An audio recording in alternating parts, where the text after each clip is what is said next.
Saudara, sidang pra-peradilan Peggy Setiawan kembali dilanjutkan di Pengadilan Negeri Bandung dengan menghadirkan ahli dan saksi. Dalam sidang, saudara, ahli hukum dan acara pidana menyebutkan bahwa menetapkan tersangka harus ada 2 alat bukti, bukan hanya sekedar kuantitas tetapi juga kualitas. Jadi ruang lingkup peradilan itu sebagaimana pasal 77 karena salah penangkapan, salah penahanan ataupun salah penyitaan, dan ada perkembangan yang namanya the living law, maka ada penetapan salah menetapkan sebagai tersangka. Itu yang terakhir.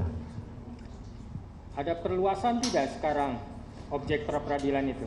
Iya, ada perluasan, termasuk rehabilitasi juga di sana. Dari putusan MK itu?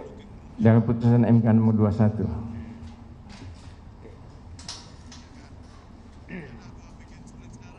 Syarat sahnya untuk ditetapkan jadi tersangka itu gimana, Pak? Jadi syarat sahnya untuk ditetapkan sebagai tersangka, minimum dalam penyidikan itu ada 2 alat bukti. Iya. Dan ada juga Perkap dari Kapolri nomor 6 tahun 2019, itu yang banyak dipegang oleh penyidik. 2 alat bukti itu Ya, hanya ditinjau dari segi kuantitas atau juga kualitas? kualitas dan kuantitas yang Dua-duanya. ya. Hakim pra peradilan sejauh mana menilai kualitas dari alat bukti tersebut? Kualitas dari alat bukti tersebut yang betul-betul punya connect dengan apa yang telah dilakukan oleh tersangka dan pemeriksaan yang dilakukan oleh penyidik.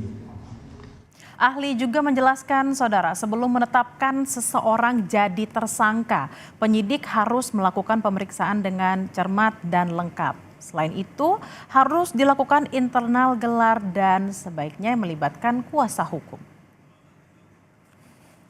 Seseorang ditetapkan jadi tersangka, apa yang sebaiknya dilakukan oleh penyidik sesuai dengan prosedural KUHP? Ya, sebagaimana pasal 1 ayat 10, semestinya penyidik itu memeriksa dengan selengkap-lengkapnya dan secermat-cermatnya. Dan setelah ada pemeriksaan menurut Perkap nomor 6 tahun 2019, maka sebelum ditetapkan jadi tersangka mesti ada gelar, internal gelar, atau kalau misalnya ada pengacara dari tersangka, biasanya pengacara tersangka diikutkan untuk gelar. Itu lebih fairness. Kapan penyidik itu harus mengumpulkan alat bukti? Sebelum tersangka ditetapkan atau sesudah tersangka ditetapkan? Sebelum ditetapkan jadi tersangka mesti ada alat bukti. Apakah seseorang ditetapkan jadi tersangka wajib diperiksa terlebih dahulu atau bisa juga belakangan? Jadi seseorang ditetapkan sebagai tersangka, apakah yang pertama mungkin dia tertangkap tangan? Kalau dia tidak tertangkap tangan, mungkin ada laporan dari seseorang atau dari pengaduan yang mana si pelapor itu telah memberikan alat bukti yang lengkap kepada penyidik.